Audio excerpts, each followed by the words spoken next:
Oke, hari ini kita akan bahas materi ujian sekolah ya.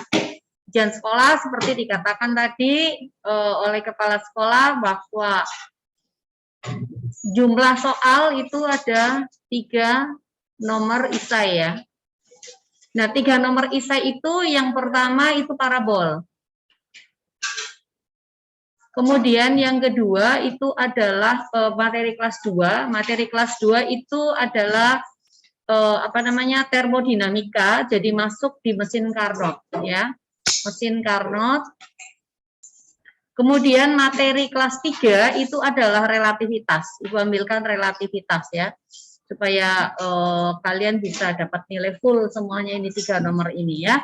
Nah, sekarang Ibu akan bahas untuk yang isainya dulu ya. Untuk yang isainya dulu kita akan bahas secara bersama-sama.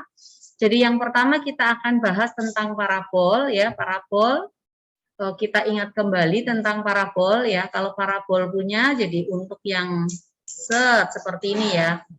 Jadi ini adalah jarak terjauhnya ya. Kemudian ini adalah ketinggian maksimumnya ya. Nah, sekarang ini benda luncurkan atau ditembakkan dengan kecepatan V0. Maka di titik awal ini ada apa coba? Ada apa? Yang perlu kamu ingat? V0x itu sama dengan apa? V0 dikalikan dengan cos alfa ya. Kemudian V0y itu sama dengan V0 dikalikan dengan sin alfa. Nah, di titik tertinggi di sini kuncinya apa? Ini anggaplah titik puncak ya. Jadi T di titik puncak itu sama dengan apa? V0y dibagi dengan G. Kenapa V0y dibagi dengan G? Karena V di Y di sini itu sama dengan 0 ya. Kita ingat bahwa VY itu sama dengan apa? V0y dikurangi dengan GT. Ini sama dengan 0 di puncak. Nggak ada lagi kecepatan untuk naik. Jadi T-nya sama dengan V0y dibagi dengan G. Nah, untuk Vx-nya itu tetap sama dengan V0x. Kenapa? Tidak ada percepatan yang ke arah sumbu X-nya. Jadi ini. Nah, setelah itu kamu masukkan ke dalam rumus Y, yaitu di mana Y itu memiliki rumus V0y dikalikan T itu dikurangi dengan setengah GT kuadrat. Ya. Untuk cari Y puncaknya, berarti kita menggunakan T puncak, maka anggaplah ini adalah Y maksimum ya. Karena memang Y maksimum sih, Y puncak sama dengan Y maksimum. Itu ada rumus langsungnya, ada yang ingat apa? Rumusnya? V0 kuadrat sin kuadrat alfa dibagi dengan 2G ya. Nah, sesampai di titik terjauh di sini ya, maka T maksimumnya itu sama aja dengan 2T puncak. Berarti sama dengan 2 V0Y dibagi dengan G ya. Nah, untuk cari X maksimum, ini adalah X maksimum, ini sama aja dengan V0X dikalikan dengan T maksimum, berarti sama dengan apa? V0 kuadrat dikalikan dengan 2 kali sin alfa, cos alfa, kita bagi dengan G ya. Atau bisa sama dengan V0 kuadrat sin dari 2 alfa kita bagi dengan G. Nah, ini untuk X maksimumnya. Nah, kalau misalnya dicari berapakah kecepatan di sini ya. Ini ada VY, lalu di sini ada VX. Maka resultannya ya, ini adalah V.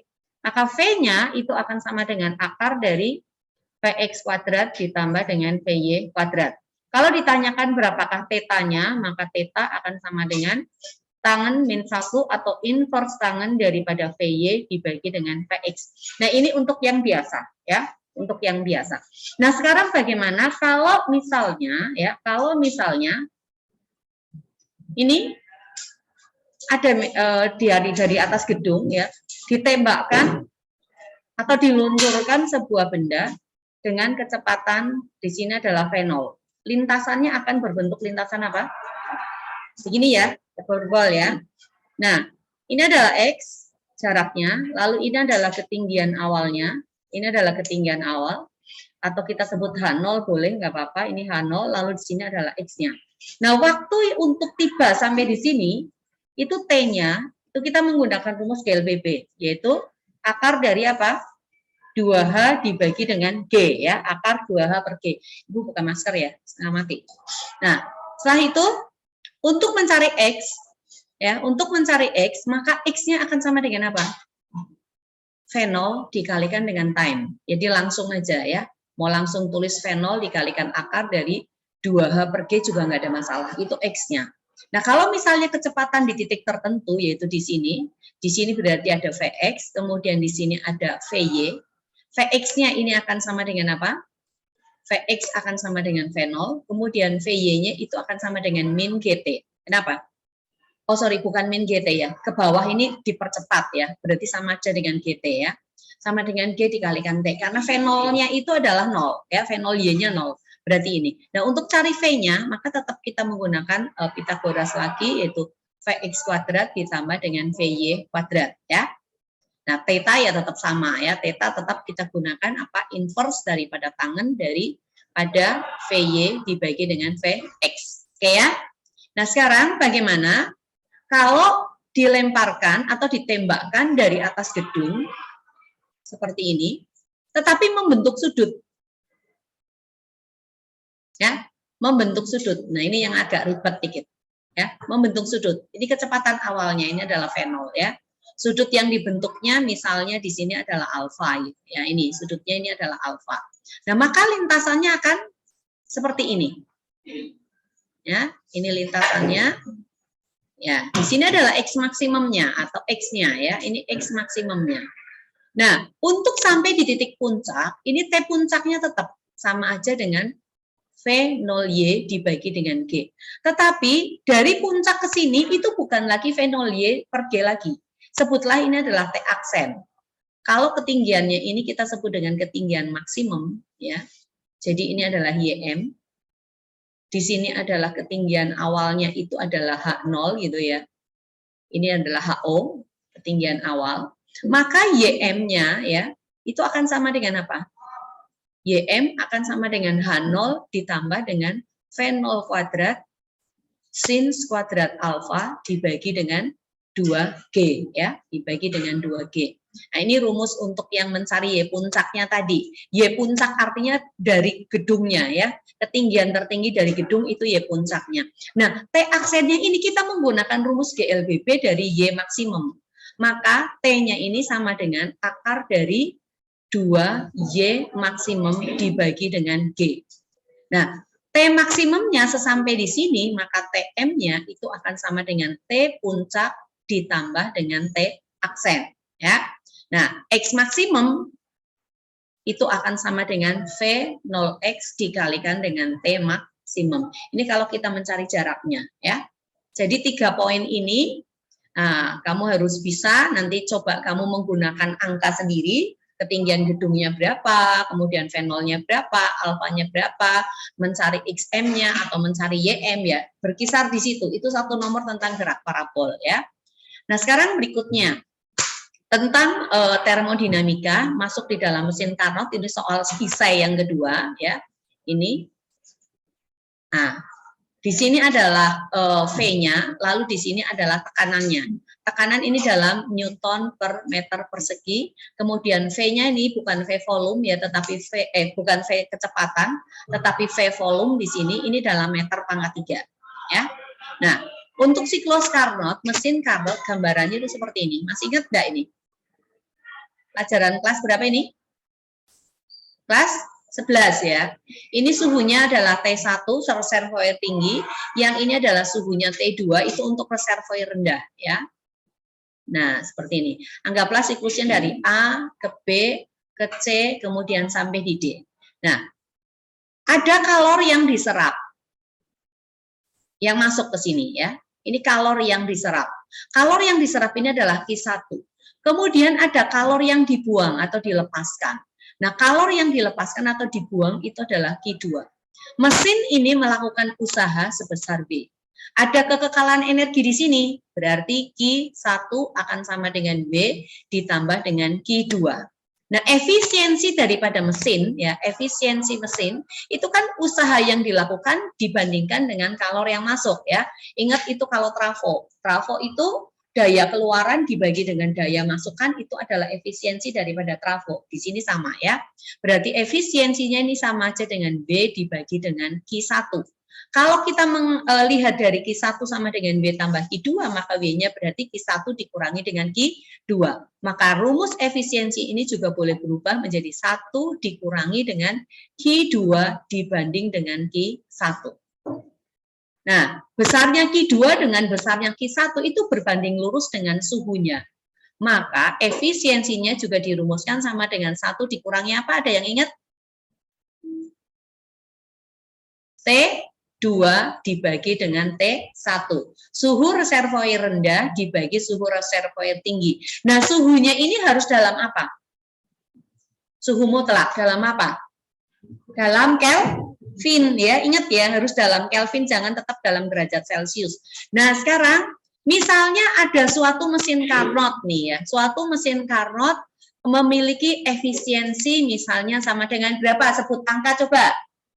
Mau berapa persen? Yang rendah-rendah. Iya.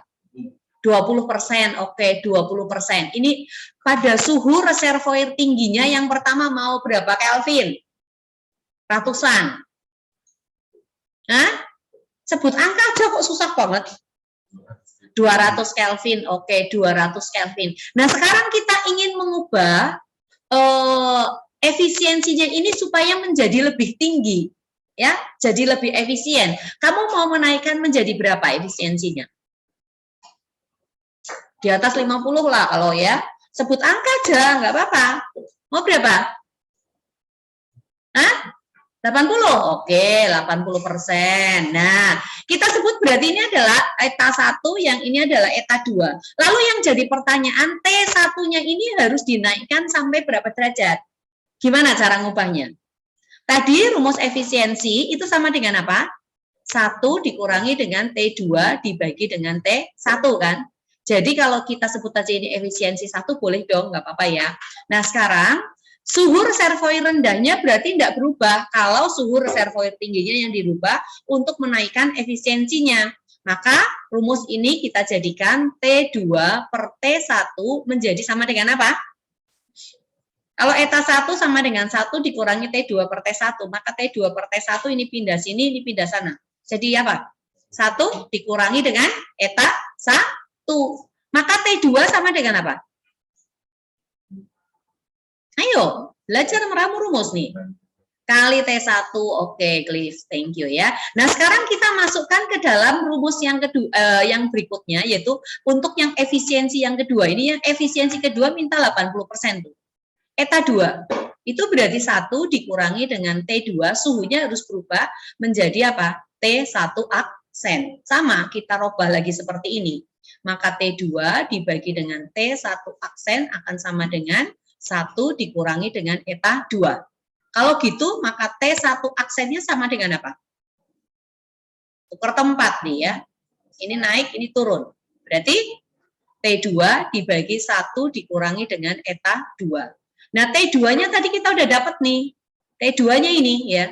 Maka ini kita substitusi masuk ke sini. Jadi, T1 aksen akan sama dengan 1 dikurangi eta 1 dikalikan dengan T1 kita bagi dengan 1 dikurangi dengan eta 2 ya. Nah, oke. Masuk di sini kita lihat tadi ini apa? Efisiensi yang pertama berapa persen tadi? Eta 1 sama dengan 20%. Lalu eta 2 sama dengan 80%. Kemudian T1 sama dengan tadi 200 Kelvin ya. Yang ditanyakan adalah T1 aksen. T1 aksen tadi sama dengan apa? 1 dikurangi dengan eta 1 dibagi 1 dikurangi eta 2. Ini dikalikan dengan T1. 20% itu artinya 0, berapa? 0,2. Oke. 80% artinya 0,8. Berarti ini 1 dikurangi 0,2 dibagi 1 dikurangi 0,8 dikalikan dengan T1-nya adalah 200 Kelvin. 1 dikurangi 0,2 berapa? 0,8. 1 dikurangi 0,8 sama dengan 0,2 dikalikan dengan 200 Kelvin. Bisa dicoret enggak? Saya, ini dibagi ini berapa? 4. 4 kali 200 800 Kelvin. Seperti itu ya cara mengubahnya ya. Oke, sekarang yang berikutnya itu adalah tentang apa? Relativitas. relativitas. Di relativitas, ya ini soal isai yang ketiga ya. Relativitas ini kamu ingat ini, yang ini tapi nggak mungkin keluar kayaknya, ini terlalu gampang kan. Ini ada VA, lalu ini ada VB gitu ya. Maka di sini VAB itu akan sama dengan apa? VBA sama dengan apa? VA ditambah dengan VB, ya cocok ya, dikalikan dibagi 1 ditambah VA VB dibagi C pangkat 2. Yang berikutnya adalah ada tetapan yaitu gamma. Ya, tetapan relativistik gamma sama dengan apa? Siapa yang ingat? 1 per akar dari 1 dikurangi V kuadrat per C kuadrat. Hasilnya ini pasti akan lebih besar daripada 1. Nah, kalau massa, ya massa relativistik, benda dengan massa diam misalnya berapa kilo, lalu bergerak dengan kecepatan mendekati kecepatan cahaya, menghasilkan massa relativistik itu lebih besar atau lebih kecil daripada massa diamnya? Lebih besar atau lebih kecil dari massa diamnya? Loh, ayo, terjadi pemekaran ya, lebih besar dari massa diam. Itu berarti massa relativistik sama dengan M0 kita kalikan dengan gamma ya, atau sama dengan M0 dibagi dengan akar 1 min V kuadrat per C kuadrat. Nah, besarnya pemekaran massa itu adalah delta M ya. Delta M itu berarti sama dengan M dikurangi dengan M0. Sama saja dengan apa? M0 dikalikan dengan gamma, boleh ya, nggak apa-apa ya, dikurangi dengan M0. Maka ini akan sama dengan M0 dikalikan dengan gamma dikurangi dengan 1. Kalau yang ditanyakan adalah persentase kenaikan massanya, maka ini sama aja dengan delta M dibagi dengan M0 kita kalikan dengan 100%. Berarti sama dengan M0 kali gamma dikurang 1 dibagi dengan M0, kita kalikan dengan 100%, atau sama dengan gamma dikurangi 1 dikalikan dengan 100% ya. Itu untuk pemekaran massa. Kemudian yang berikutnya itu adalah panjang. Kalau ini memiliki panjangnya adalah L0, lalu dia bergerak dengan kecepatan V yang mendekati kecepatan cahaya, maka panjang relativistiknya itu lebih besar atau lebih kecil daripada panjang diamnya? Terjadi apa di sini? Penyusutan. Nah tuh, jangan lupa ya. Maka di sini L itu akan sama dengan apa? L0 kita bagi gamma ya, atau boleh ditulis L0 dikalikan dengan akar dari 1 dikurangi V kuadrat per C kuadrat. Ya, kalau ditanyakan lagi berapa besar penyusutannya, berarti cari delta L-nya berarti sama dengan L0 dikurangi dengan L ya. Ya, seperti itu ya. Kalau ditanyakan berapa persen, ya udah tinggal bagi lagi L0 kita kalikan dengan 100% ya. Oke, nah ini tentang penyusutan panjang ya. Kemudian yang berikutnya, kalau yang waktu ya, waktu. Lamanya waktu di bumi dengan lamanya waktu di angkasa itu lebih besar lamanya waktu di angkasa. Jadi 1 hari di angkasa itu lebih besar. Nah ini berhubungan dengan delta T ya, selang waktu. Delta T relativistik itu lebih besar daripada delta T0. Itu artinya apa? Delta T sama aja dengan delta T0 dikalikan dengan gamma. Atau sama dengan delta T0 kita bagi dengan akar 1 dikurang V kuadrat per C kuadrat ya. Nah, berikutnya untuk umur ya. Untuk umur orang yang pergi ke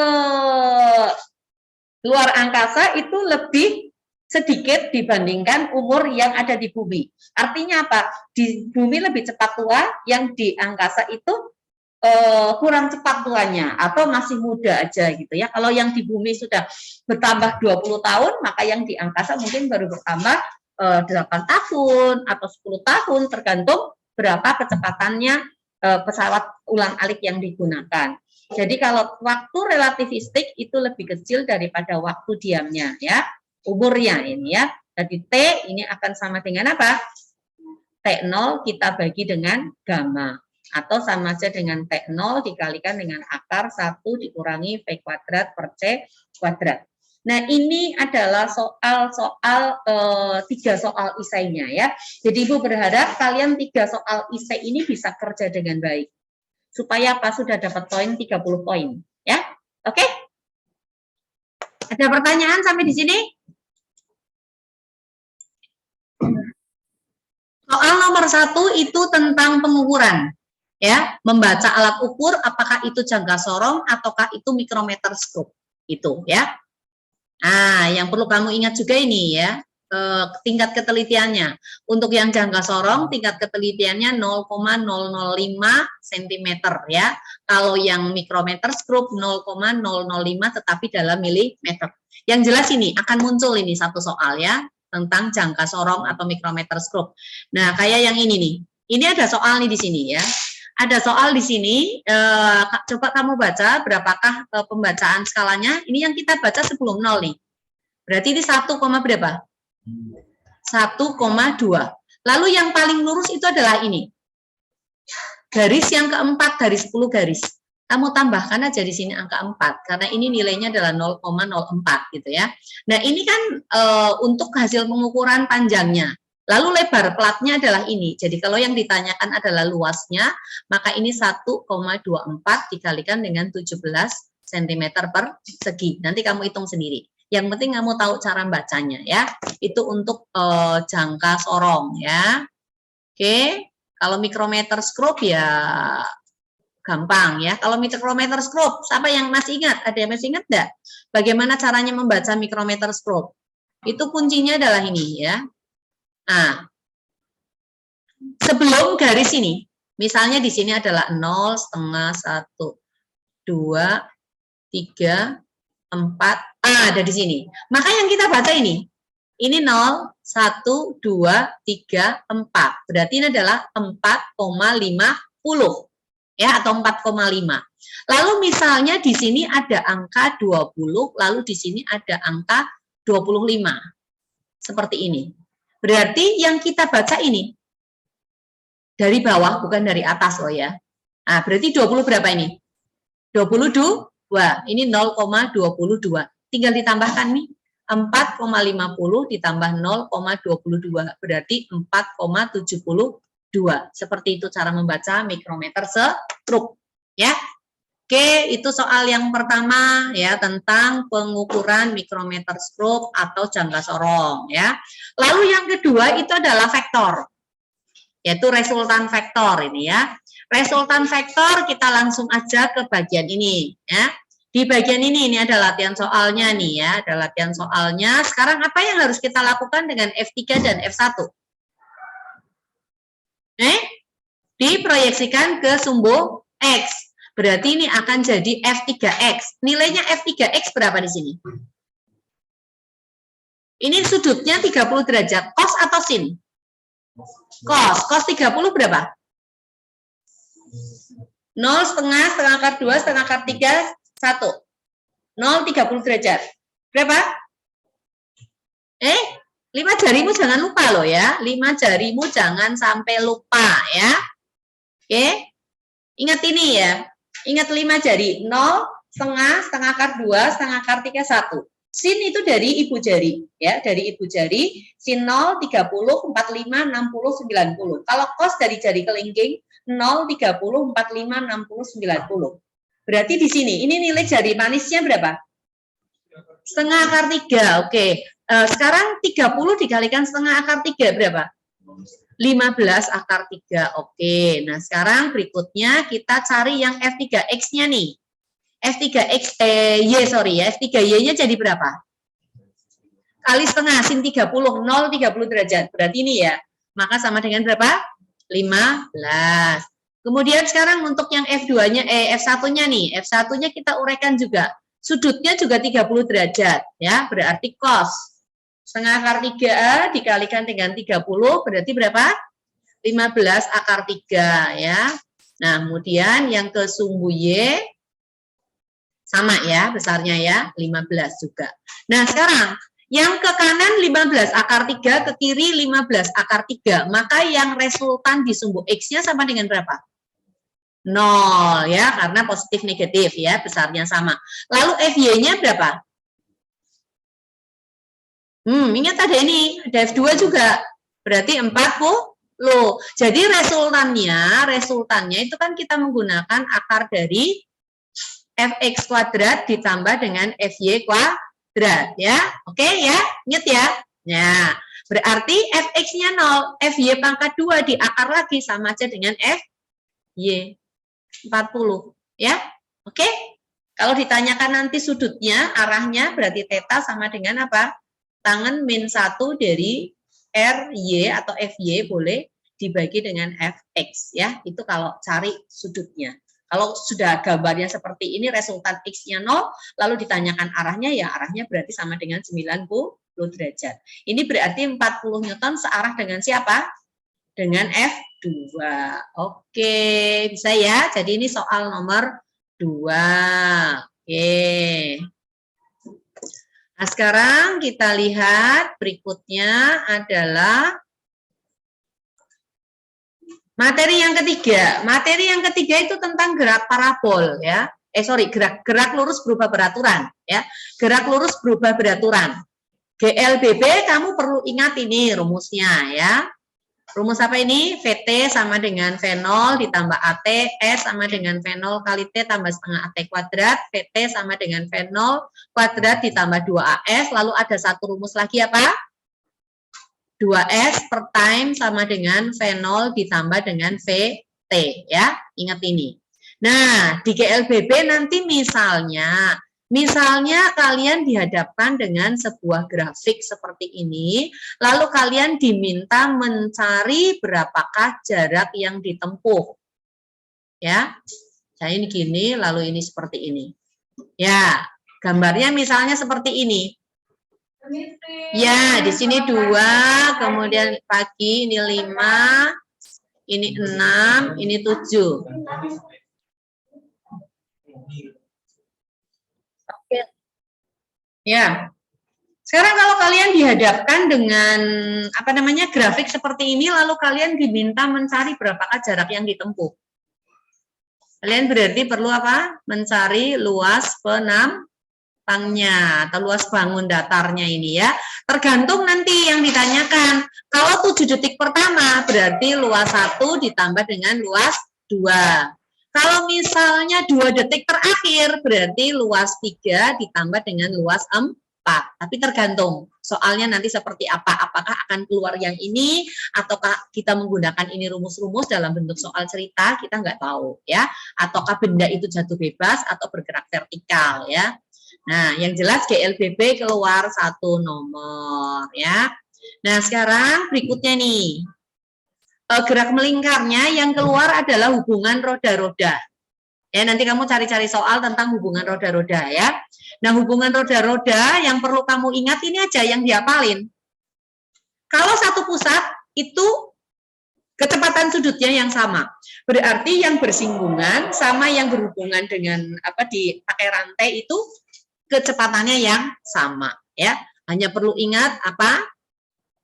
Omega sama dengan V dibagi dengan R atau V sama dengan omega R, lalu omega atau kecepatan sudut itu juga sama dengan 2pi F atau sama dengan 2pi dibagi T ya. Ini hubungan roda-roda.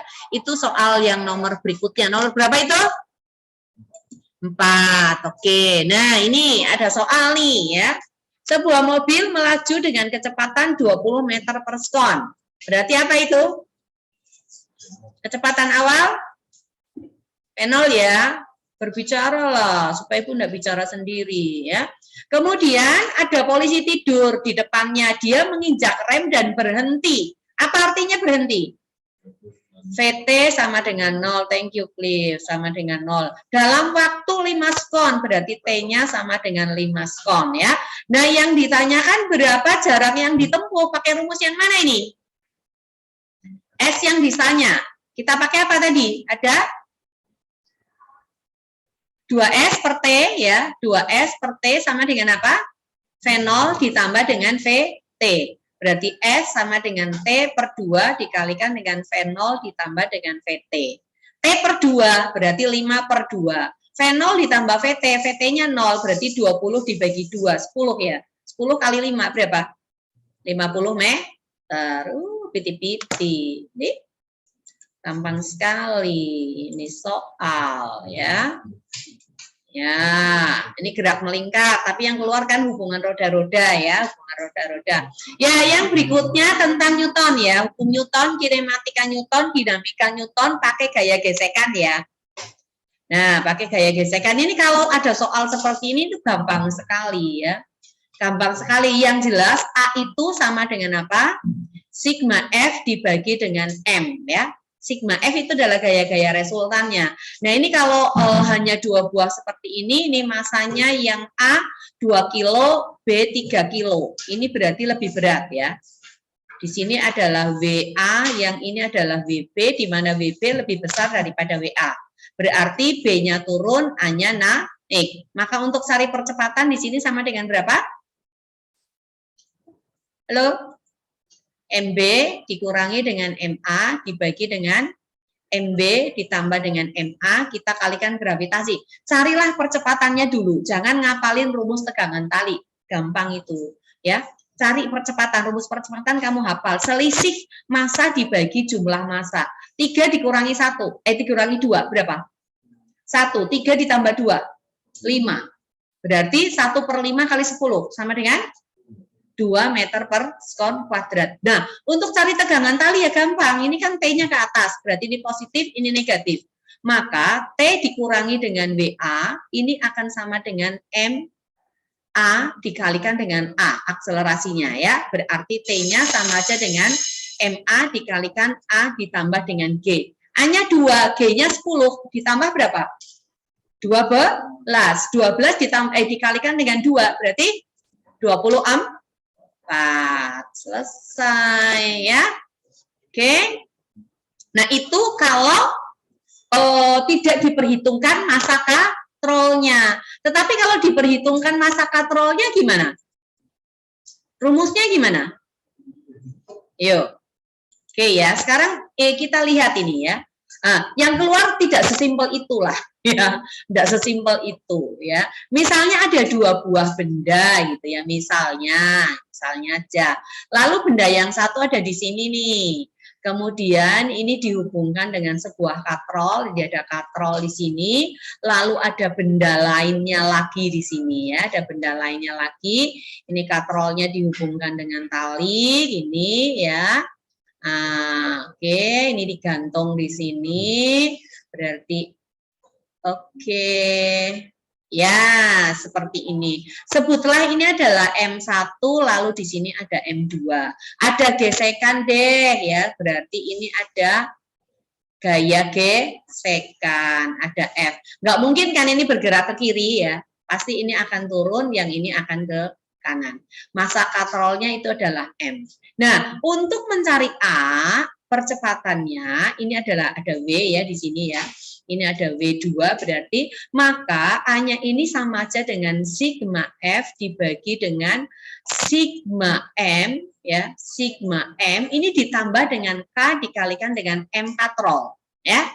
Tambahkan ini. Sigma F-nya berarti ini positif, yang ini negatif.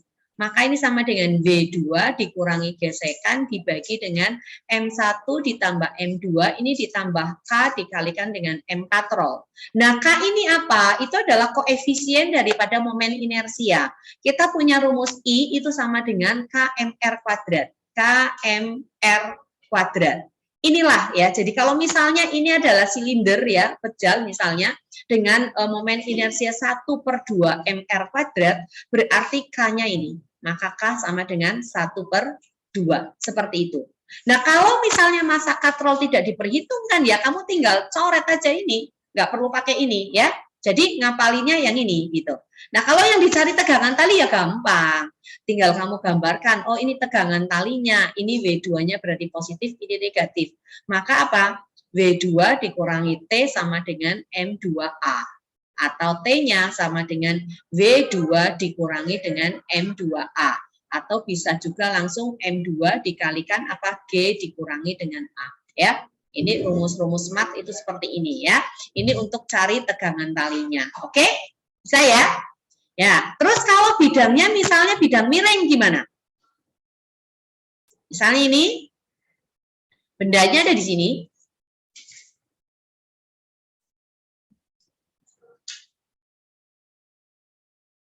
Ya, seperti ini. Lalu ada katrol juga seperti ini. Ini ada katrol di sini. Ya. Ini dihubungkan dengan tali sini. Lalu ini juga ada benda lagi. Ya, seperti ini. Sebutlah ini M1.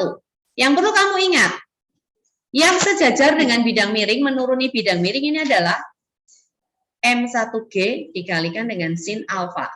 Alfanya itu adalah kemiringannya ini ya.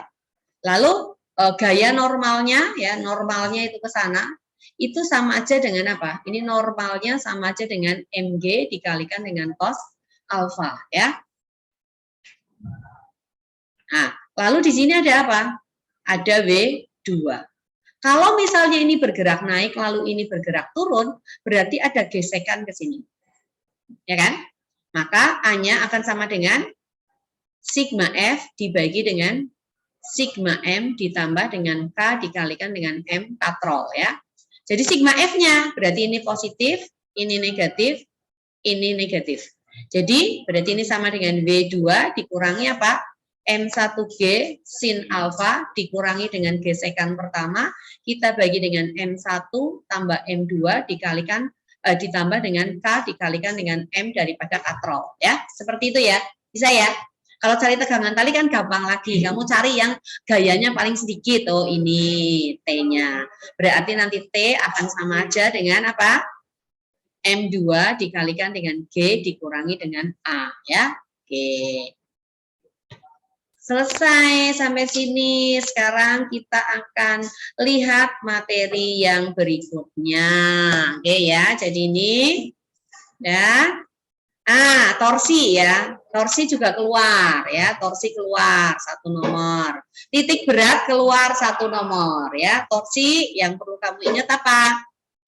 Kalau misalnya searah dengan jarum jam, waktu kelas 2 searah jarum jam positif atau negatif? Lupa. Gimana lupa ya? Oke ya. Sekarang misalnya nih ya, misalnya ini ada batang nih. Ada sebuah batang, kemudian ini dikasih gaya F1, lalu misalnya ada gaya lagi ke sini, lalu ada gaya ke atas. Yang perlu kamu ingat, di sini pasti ada apa? Gaya berat. Ya, ini ada V, jangan lupa. Sebutlah ini adalah F1, lalu ini adalah F2, kemudian ini adalah F3. Anggaplah titik porosnya berputarnya itu di titik O di sini ya. Jadi ini 1/4 L, ini juga 1/4 L, ini 1/4 L, ini juga 1/4 L gitu ya. Nah, yang perlu kamu ingat apa? Ini F1-nya itu kamu uraikan aja ke sumbu X dan ke sumbu Y. Berarti jadi ini F1X, kemudian ini adalah F1Y. Nah, yang 1X ini kan berimpit dengan titik poros. Jangan diperhitungkan. Nah, kalau ini adalah alfa, berarti ini adalah F1 dikalikan dengan sin alfa. Tegak lurus di sini, oh L-nya berarti ini. Nah, yang berlawanan arah dengan jarum jam, itu kita anggap yang positif. Berarti ini muternya ke sini ya, maka dia positif. Ini muternya ke sini, maka dia negatif searah. Lalu ini muternya ke sana, berarti negatif searah. Ini muternya ke sana, berarti negatif searah. Jadi torsi 1 kamu pakai ini. Torsi 1 itu berarti sama dengan apa? F1 sin alfa ya dikalikan dengan 1/4 L. Nanti untuk torsi 2-nya berarti minus nih. Minus apa? F2 dikalikan dengan 3/4 L ya. Kemudian untuk F3 itu sama dengan minus F3, torsi 3, sorry ya, torsi 3 itu min F3 dikalikan dengan 1/2 L. Lalu torsi V itu berarti sama aja dengan minus daripada V dikalikan 1/4 L. Seperti itu ya. Nah, nanti misalnya lagi keluar yang lain.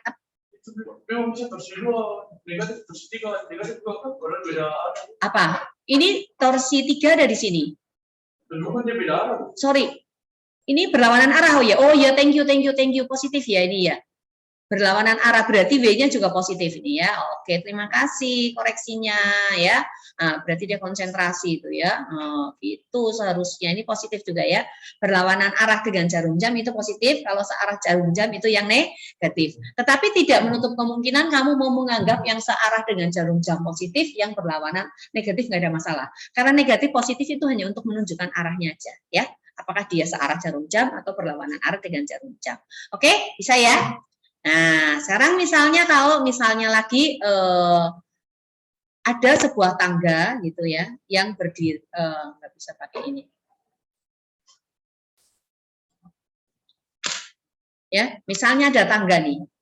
Ini ada tangga. Berdiri di dinding ini ya. Nah, ini lantai. Lalu ada anak. Ya, ini ya BCH ini naik tangga ya, mau menjemput kekasihnya. Ini kekasihnya ceritanya apa namanya, dia itu sedang disandra gitu ya, disandra lalu ada di dalam gantungan gini.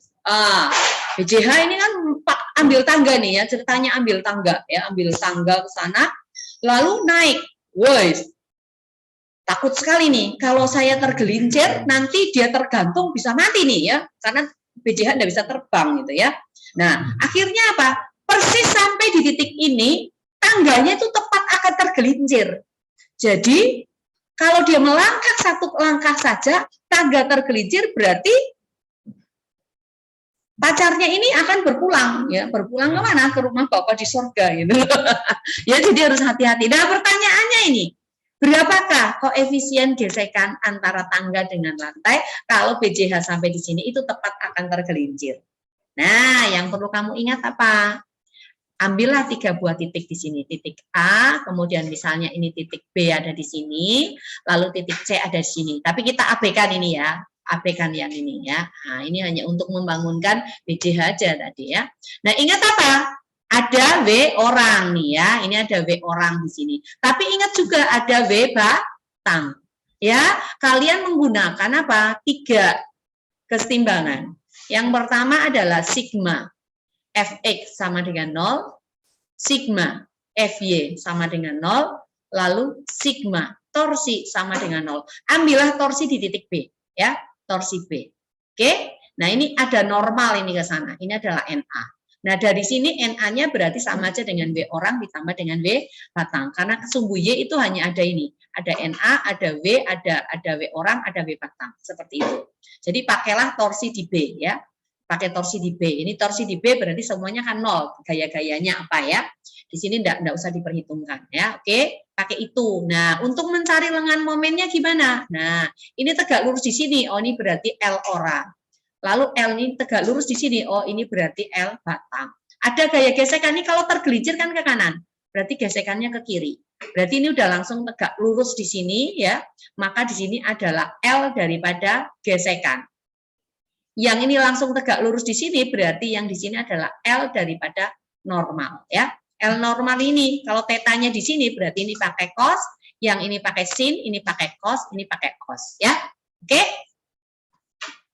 Ya, lalu berikutnya adalah titik berat ya, titik berat keluar. Yang perlu kamu waspadai kalau ada lubang seperti ini, maka A-nya negatif ya, A-nya negatif. Nah, untuk mencari XO-nya itu berarti sama dengan A X1 ditambah A X2, ini dibagi dengan A1 ditambah dengan A2. Lalu YO-nya berarti sama dengan A Y1 ditambah dengan A Y2 dibagi dengan A1 ditambah dengan A2 ya. Nah, kalau sudah masuk minus kan udah langsung dikurang di sini. Oke? Yang perlu kamu waspadai ini ya. Kalau segitiga nih ya, jangan lupa. Segitiga untuk ini itu sama dengan sepertiga dari tingginya. Ini kalau kita dari alas ya. Tapi kalau yang di sini berarti 2/3. Kalau ini 3 berarti di sini berapa? K1 ya. Anggaplah ini bangun ini adalah bangun 1. Maka X1 sama dengan 1, Y1 sama dengan 2. Lalu A1 ini 4 dikalikan 3 dibagi 2, minus 6 ya. Kita pakai minus karena lubang. Lalu untuk bangun 2 yaitu bangun yang bukan kursi goyang BCH. Ini bukan kursi goyang ya. Oke ya. Nah, ini kita lihat di sini. Ini tengahnya 3. Oh, berarti di sini adalah X2 sama dengan 3, Y2 sama dengan 2 juga. Lalu A2-nya berarti 6 dikalikan 4 sama dengan 24. Yang jelas Y-nya ini udah nggak perlu diapa-apain. Kenapa? Karena Y-nya sama, berarti pasti koma 2 ya. Nah, ini tidak masuk. Jadi, kalau soalnya sudah begini, ya, kalau bukan C pasti jawabannya adalah D ya. Kalau bukan C pasti jawabannya adalah D. Itu seperti itu. Ya tinggal kamu cari aja. A1 X1 sama dengan berapa? Minus 6 ya. A2 X2. 3 kali 24 berapa? Berapa? 72. 72 dikurangi dengan 6. Berapa? Hah? 66. 66 dibagi 24 dikurangi 6. 18. Ya, cari aja sama dengan berapa ya. Seperti itu. Oke? Oke, titik berat sudah nomor berapa itu? Ini udah ya. Nah, energi. Usaha energi itu yang keluar nanti hukum kekekalan energi ya. Usaha energi yang keluar hukum kekekalan energi mekanik. Hukum kekekalan energi mekanik itu apa? EP1 ditambah EK1 sama dengan EP2 ditambah dengan EK2.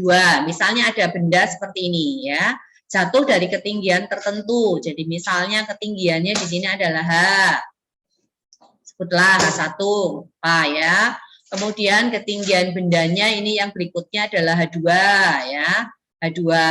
Lalu pada saat keadaan yang kedua, ini keadaan yang pertama ya, di sini V1-nya sama dengan 0. Lalu di sini misalnya EK2-nya sama dengan 3 EP2. Ditanyakan H2-nya sama dengan berapa? Nah, kita menggunakan hukum kekekalan energi mekanik, EP1 ditambah EK1 sama dengan EP2 tambah EK2. Nah, karena V1-nya 0, berarti EK1-nya sama dengan 0. Ya. Maka di sini MGH1 sama dengan MGH2. Karena ini 3 kali energi potensial, berarti ini adalah 3 MGH2. MG-nya ini boleh dicoret semua tuh. H1 sama dengan 4H2. Berarti H2 sama dengan 1/4H1. Seperti itu ya. Oke. Kalau misalnya ditanyakan kecepatan gimana? Kalau yang ditanyakan kecepatannya. Kecepatan di sini sama dengan berapa? V2. Maka kamu tinggal ini. Beda ketinggiannya nih ya. Ini kan delta H nih. Ini rumus cepatnya. Berarti V2 sama dengan akar dari 2G delta H. Delta H-nya ya berarti sama dengan H1 dikurangi dengan H2. Oke. Dan nomor berapa? Ya, sekarang berikutnya elastisitas. Elastisitas yang keluar adalah rangkaian pegas. Ya, rangkaian pegas. Oke. Rangkaian pegas berarti ada pegas seri, pegas paralel ya. Kalau misalnya gini, nanti ada soal-soalnya sih ya. Nanti ada soal-soal kita coba kerja ya. Ini ada sebuah pegas, misalnya ini pegas lagi, lalu dirangkaikan lagi dengan sebuah pegas, dirangkaikan lagi dengan 3 buah pegas seperti ini. Lalu diberi gaya F ya. Ditanyakan energinya berapa misalnya, E-nya sama dengan berapa? Energi pegas sama dengan apa? E sama dengan 1/2 K delta X pangkat 2. Ya, K-nya di sini berarti kita pakai K total. Maka yang di sini K paralel 1, KP1 sama dengan K1 ditambah dengan K2. Lalu di sini K paralel 2, ini anggaplah 3, 4, 5, 6, berarti sama dengan K4 ditambah dengan K5 ditambah dengan K6. Lalu berarti kamu pakai 1/K total sama dengan 1/KP1 ditambah 1/K3, ini ditambah 1/KP2. Cari K totalnya berapa. Kalau udah dapat K total, ya kamu masuk di rumus apa? F kan sama dengan K dikalikan dengan delta X kan? Ya, berarti delta X sama dengan apa? F dibagi dengan K. Ya kamu nggak perlu pakai rumus ini nggak apa-apa. Kamu masukin aja di sini. Energinya berarti ini sama aja dengan 1/2 dikalikan K dikalikan dengan F kuadrat ini dibagi dengan K kuadrat ya, maka dicoret-coret.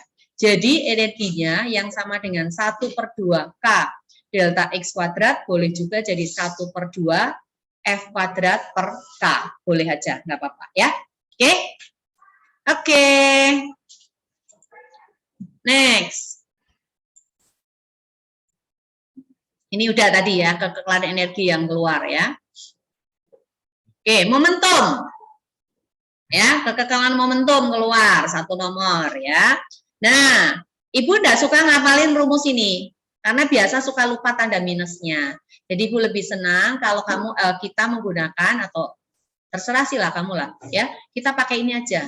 Kalau kita V2 aksen dikurangi V1 aksen, bawahnya berarti V1 dikurang V2 supaya kita nggak lupa ini ya. Tapi kalau kamu senang pakai ini ya nggak apa-apa. Atau boleh V1 aksen dikurangi dengan V2 aksen dibagi berarti sini V2 dikurangi dengan V1.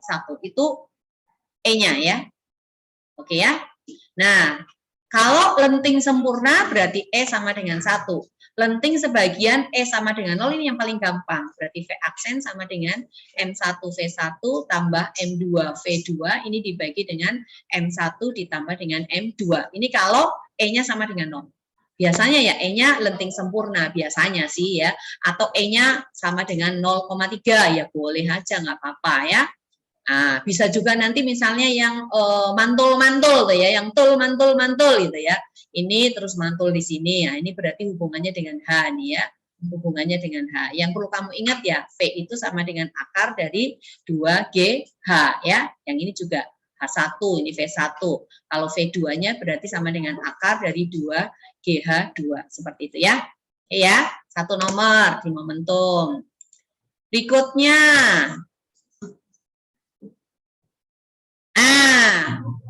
di fluida statis yang keluar adalah Archimedes.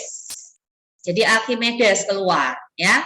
Di Archimedes itu kamu keluarnya itu yang di bagian terapung. Benda terapung ya.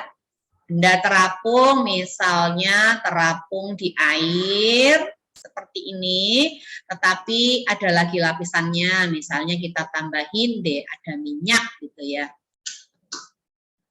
Ya boleh, nggak apa-apa seperti ini. Maka yang di sini ya, ini kita sebut aja V1, ini V2, ini V3 ya, V3. Jadi kalau mau ketinggian ya sini H1, ini H2, ini adalah H3. Rho-nya berarti ini rho cairan 1, ini rho cairan 2, boleh nggak apa-apa. Mana-mana lah, terserah kita.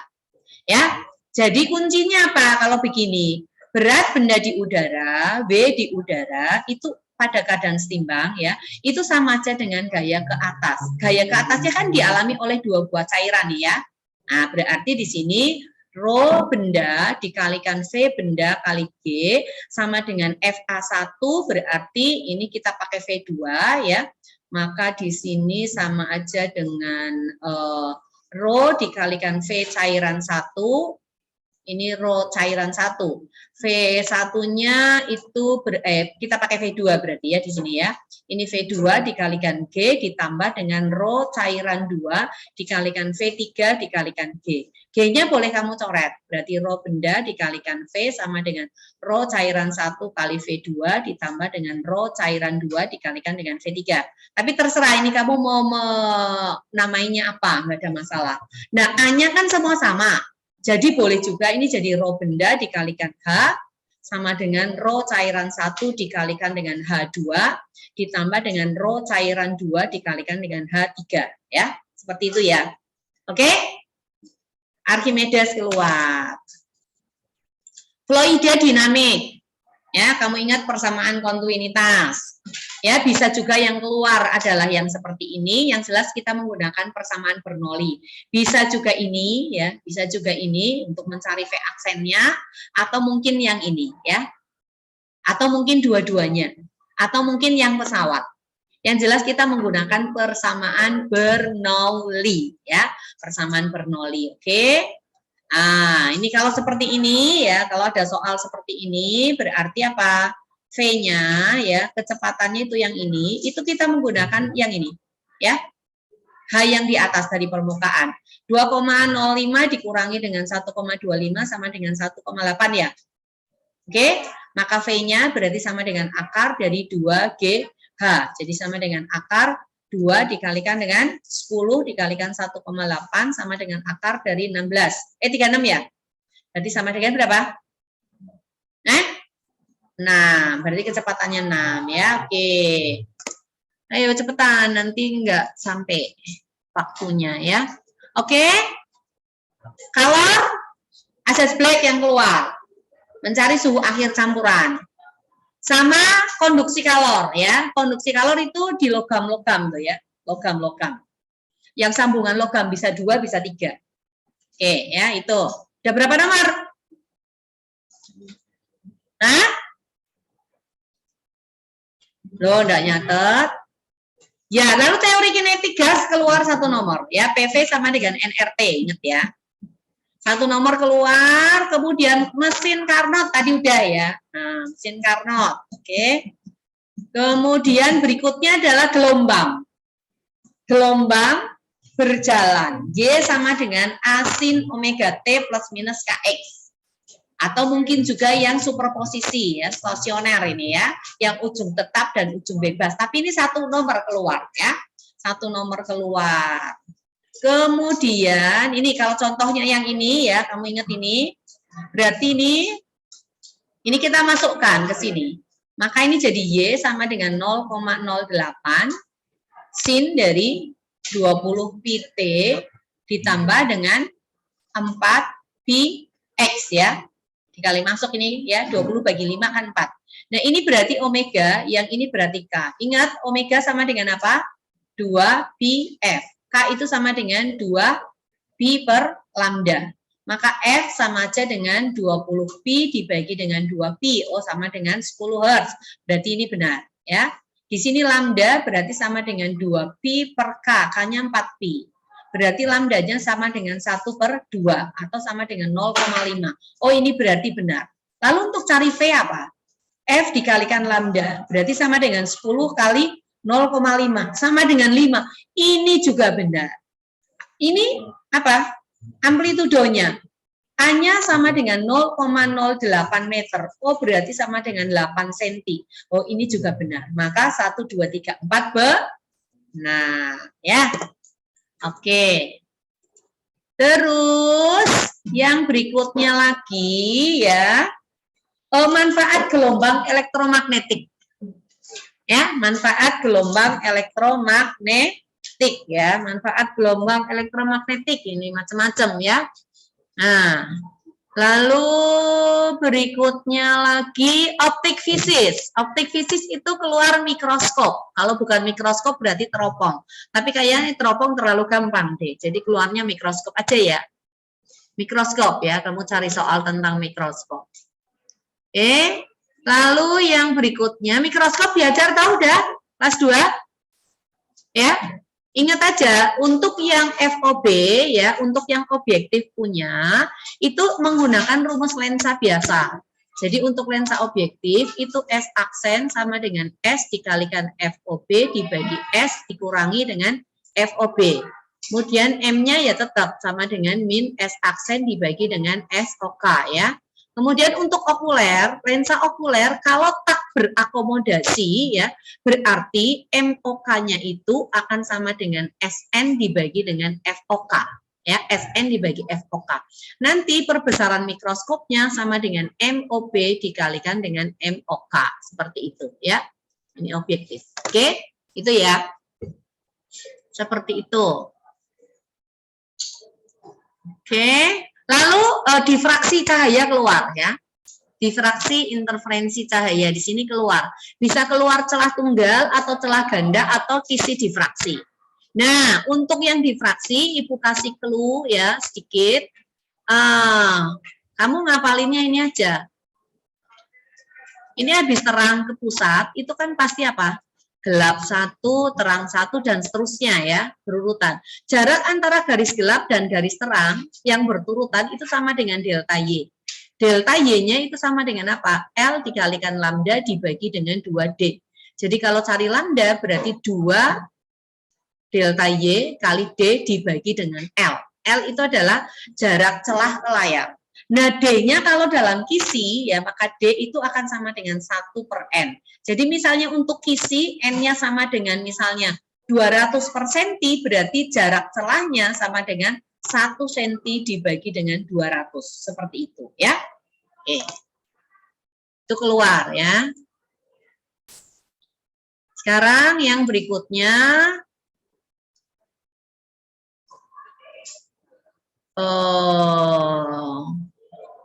efek Doppler keluar, satu nomor efek Doppler, ya.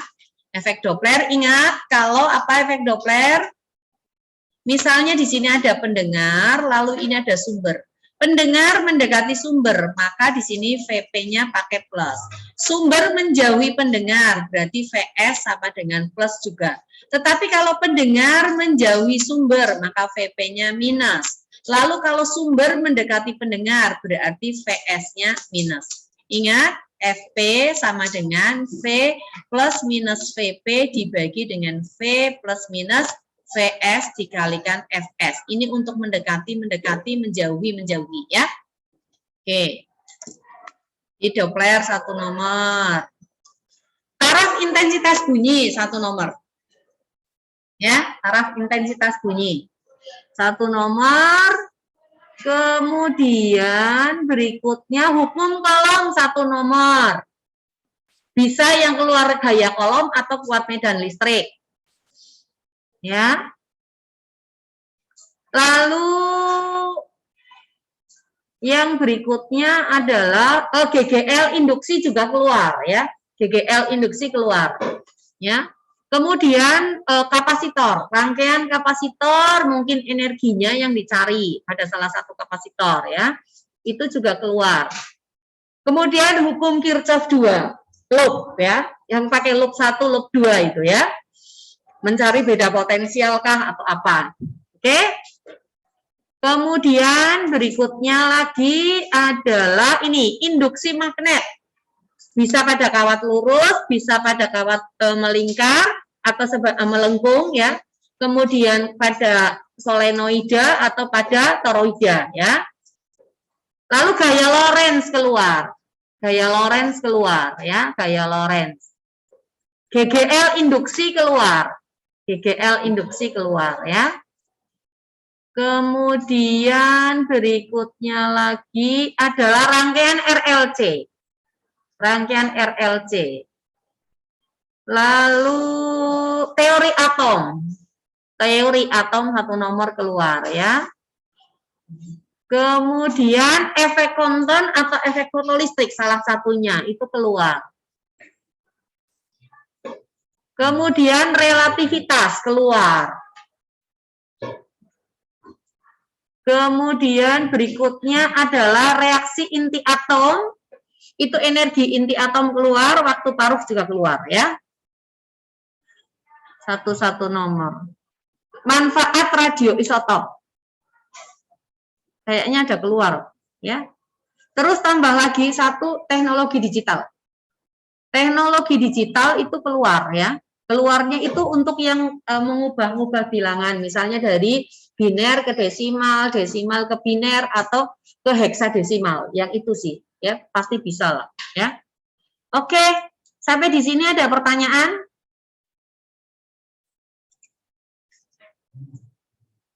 Ada pertanyaan enggak?